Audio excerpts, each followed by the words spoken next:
জঙ্গলের একটি কৌতূহলী বানর একটি ভাঙা আয়নার সামনে এসে দাঁড়ায়।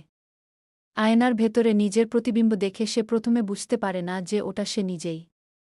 বানরটি মনে করে আরেকটি বানর তাকে নকল করছে এবং ইচ্ছা করে রাগ দেখাচ্ছে। এই ভুল বোঝাবুঝি থেকে সে রেগে যায়, দাঁত খিঁচায় এবং লাফালাফি করতে থাকে। কিন্তু প্রতিবারই আয়নার ভেতরের বানরটি একই কাজ করে, ফলে বানরের রাগ আরও বেড়ে যায়। কিছুক্ষণ পর বানরটি ক্লান্ত হয়ে থামে এবং শান্তভাবে চিন্তা শুরু করে। তখন সে লক্ষ্য করে সে থামলে আয়নার ভেতরের বানরও থামে, সে হাসলে সেও হাসে। তখন বানরটি বুঝতে পারে যে সমস্যাটা আসলে বাইরে নয়, তার নিজের ভেতরেই ছিল। এই উপলব্ধি তাকে শান্ত করে তোলে এবং সে নিজের রাগ ছেড়ে দেয়। গল্পটি বাচ্চাদের শেখায় যে না বুঝে রাগ করলে সমস্যা বাড়ে, আর শান্তভাবে ভাবলে সত্যটা বোঝা যায়। গল্পটা ভালো লাগলে লাইক দাও, আরও মজার গল্প পেতে সাবস্ক্রাইব করো।